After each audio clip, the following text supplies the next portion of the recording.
नमस्कार साथियों, साहित्य सृजन चैनल में आप सभी का बहुत बहुत स्वागत है।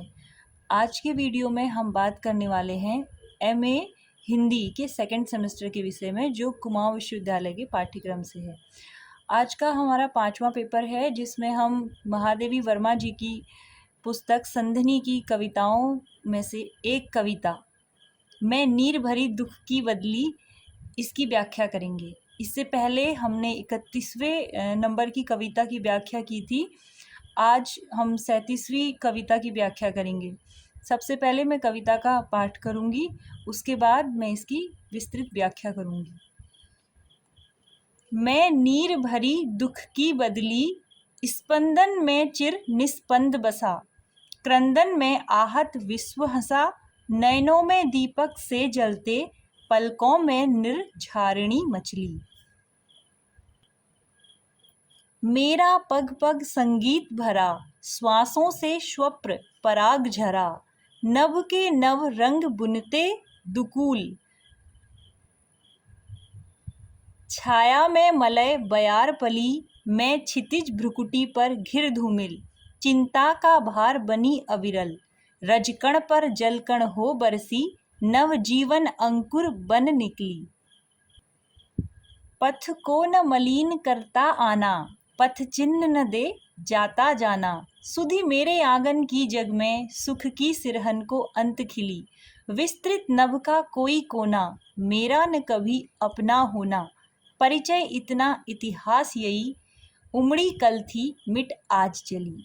यह कविता महादेवी वर्मा जी की है, जो उन्होंने अपनी शुरुआती काव्य संग्रह संधिनी में लिखी थी, और अनेकों बार यह कविता हमारी परीक्षा में भी आई है। इसकी शुरुआती 4 पंक्तियां और अंत की 4 पंक्तियां ज़्यादा महत्वपूर्ण हैं। परीक्षा में पूरी की पूरी कविता ना आकर 4 पंक्तियां या 8 पंक्तियां आती हैं, जिनकी हमें ससंदर्भ व्याख्या करनी होती है। प्रस्तुत पंक्तियां महादेवी वर्मा के प्रसिद्ध गीत मैं नीर भरी दुख की बदली से संकलित है। इन पंक्तियों में कवित्री अपने जीवन की तुलना बदली से कर रही है। कवित्री कहती हैं कि मेरा जीवन दुख की बदली के समान है। जिस प्रकार बदली में पानी भरा रहता है, उसी प्रकार मेरी आंखों में सदैव अश्रु जल भरा रहता है। बदली के माध्यम से अपनी विरह वेदना को व्यक्त करती हुई वे कहती हैं कि जिस प्रकार बदली के कंपन में चिर स्थिरता है, चिर जड़ता है, उसी प्रकार मेरे प्राणों के स्पंदन में भी चिर जड़ता समा गई है। जिस प्रकार बदली की गर्जना सुनकर ताप और संतप्त जगत प्रसन्न होता है, उसी प्रकार मेरे गीतों से दुखी और संतप्त हुए संसार को सुख मिलता है। जिस प्रकार बदली में बिजली कौंधती है तथा उसके जल से नदियां प्रभावित होती हैं, उसी प्रकार मेरे नेत्रों में भी विरह वेदना दीपक के समान चमकती रहती है और मेरी पलकों से विरह व्यथा के अश्रुओं की धारा सदैव बहती रहती है। यह व्याख्या प्रारंभ की 4 पंक्तियों की थी। अब हम उसके नीचे की जो 4 पंक्तियां हैं, उनकी व्याख्या करेंगे। मेरा पग पग संगीत भरा, श्वासों से स्वप्र पराग झरा, नभ के नव रंग बुनते दुकुल, छाया में मलय बयार पली। अर्थात जिस प्रकार वर्षा की धाराओं में संगीत भरा हुआ है, उसी प्रकार मेरा जीवन भी प्रेम संगीत पूर्ण है, और जिस प्रकार वर्षा ऋतु में सुगंधित पवन चलती है, उसी प्रकार मेरी सांसों में भी प्रेम की सुगंध विद्यमान है।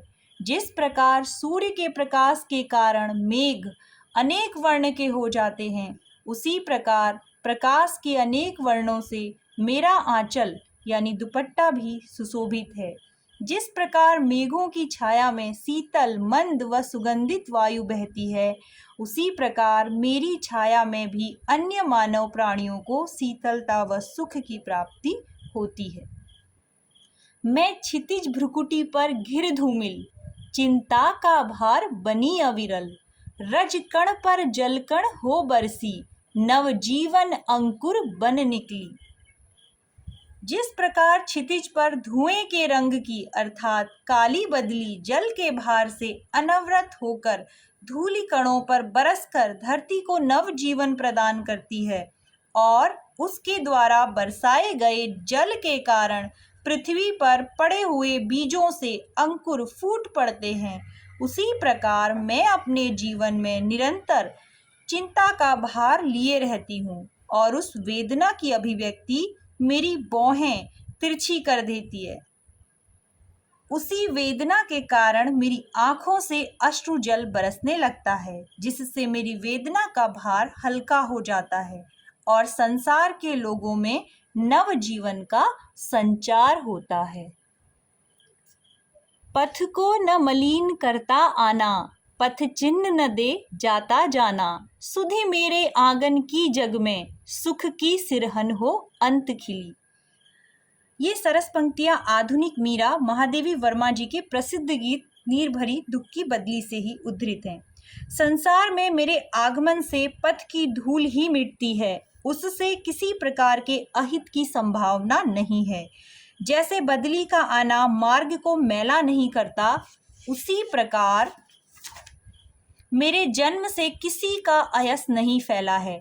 मेरा महाप्रयाण अर्थात मैं जब जाऊंगी अपने कोई विशिष्ट स्मारक चरण चिन्ह भी नहीं छोड़ जाता। अर्थात जैसे बादल जो हैं आकाश पर घिरते हैं, बरसते हैं और चले जाते हैं, किंतु उनका कोई स्थायी चिन्ह वहाँ नहीं रहता, ऐसे ही मेरे आगमन की सुधि या स्मृति ही संसार में आनंद विभोर होने का कंपन उत्पन्न करती है। अर्थात मेरे कवि का जन्म संसार के आनंद का कारण है।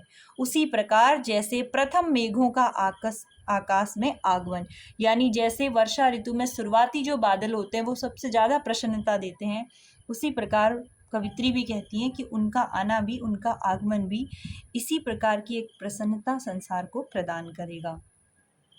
आखिरी की 4 सबसे महत्वपूर्ण पंक्तियां हैं।